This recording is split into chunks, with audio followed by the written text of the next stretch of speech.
Hey lads, welcome to something a little bit different. I've never made tier lists, so I decided to make one for the dungeons in Dragonflight Season 1.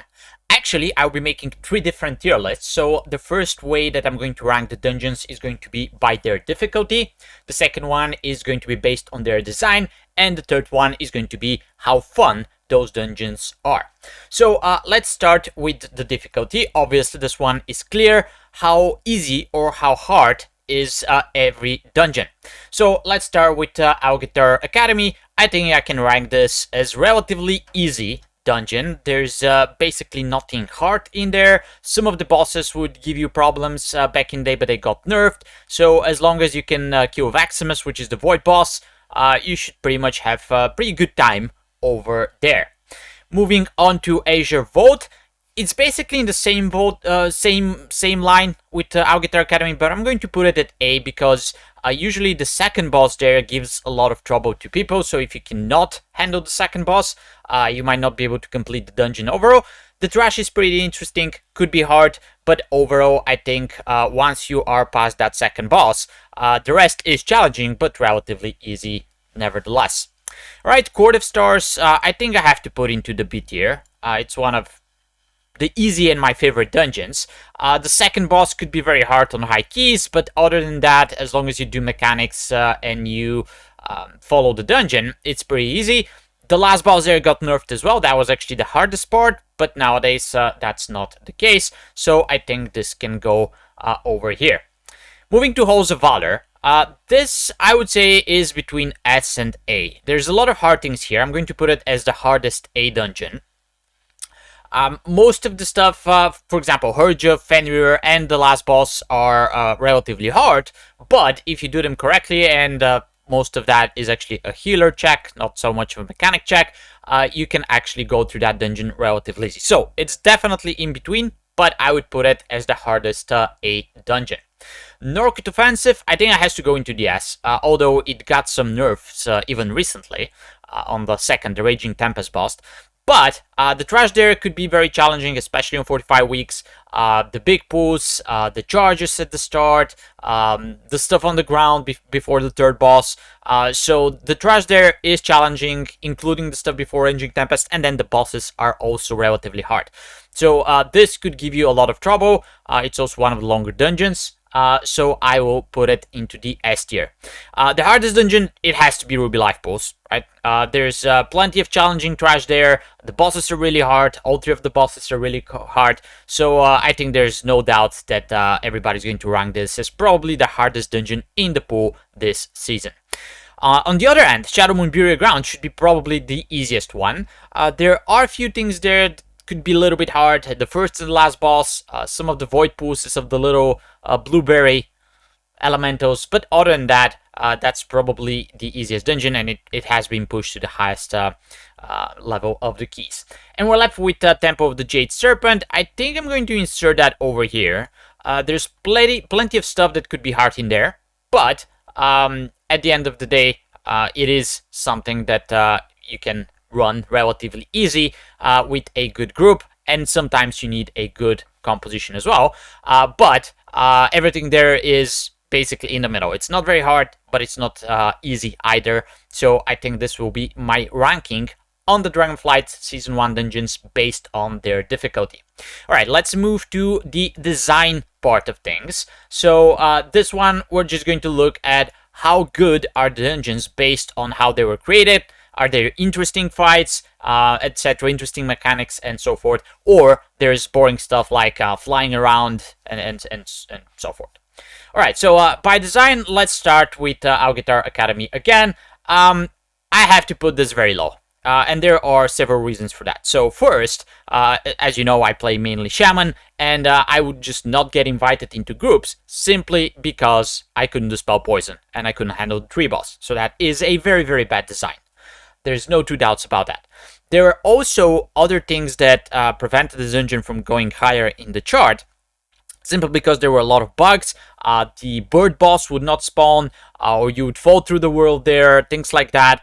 And when the boss doesn't spawn, your dungeon is basically trashed, right? Your keys bricked, and you wasted all the time that you spent there. And that was happening pretty far into the expansion releasing. So that I know that they're trying to fix things, but that was a big epic fail on their end.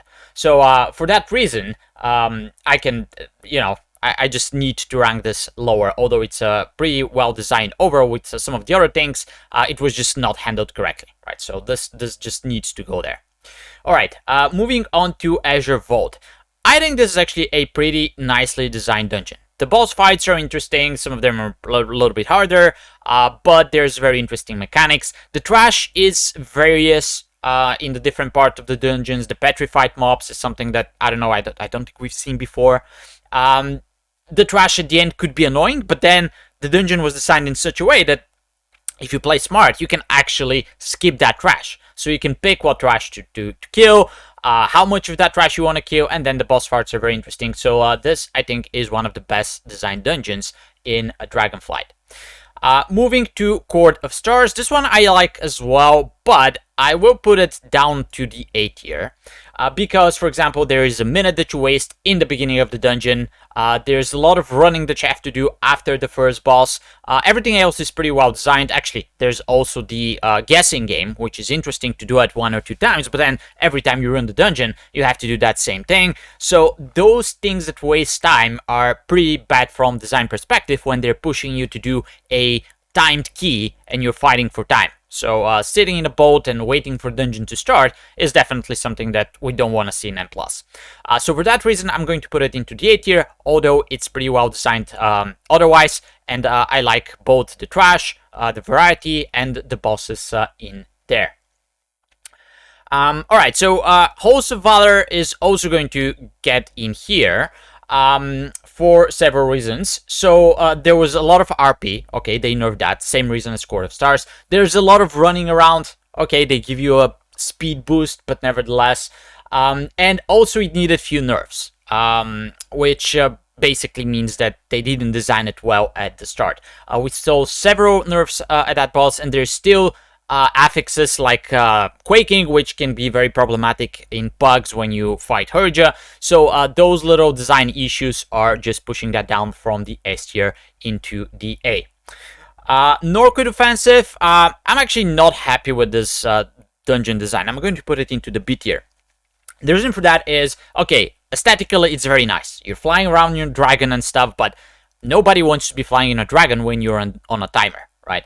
So I don't like that. It's not a well designed. If you're there just to enjoy the graphics and everything else, that's fine. But again, in N+ scenario, they could have done much better with just less flying or something like that. Because even if you don't wipe, you still have to spend a lot of time on your dragon, flying between bosses, flying between trash packs, whatsoever.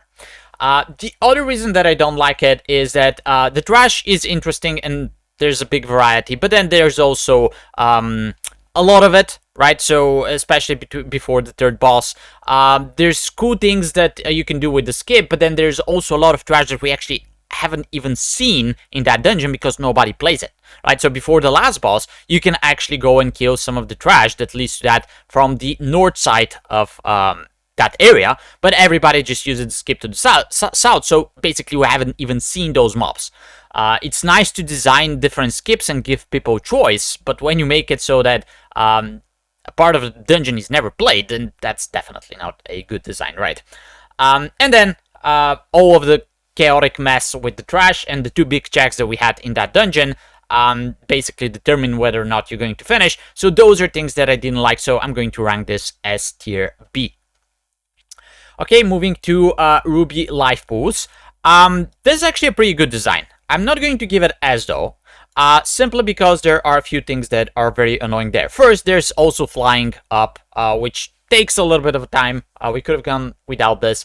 The biggest design issue here is the second boss and the boulders hitting the curbs. This still happens up to this day, and it's very annoying that you bait the boulders, you did a good job, and then you die. Right? Because you don't even see that there's something on the ground potentially there, which the boulder hits and wipes your group. So this is a big issue in Ruby Life Pools for me, and I think this should have been fixed, right? Or at least there should be some indication where are those places in the dungeon where your boulder is basically going to explode and kill you.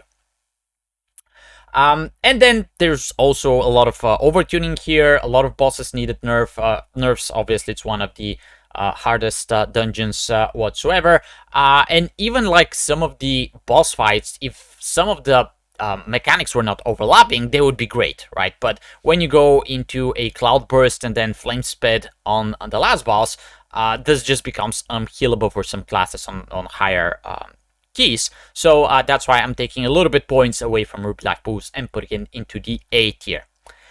Shadow Moon Burial Grounds, I'm actually going to rank as S. The only thing that is not good here, let's put it this way, is that some of the stuff there is very easy, right? So the third boss is just a time sink because there's not that many mechanics going on there. But other than that, it's various trash again, different trash mechanics, different bosses, various bosses mechanics that we haven't seen with the Wall of Dead, or all the stuff on the first boss. So I actually like how this dungeon is going. Yes, it's a little bit easy, that's the minus, but other than that, it's a very, very nicely designed dungeon. And actually on Tyrannical Keys, some of the bosses could be very challenging, and this becomes actually hard.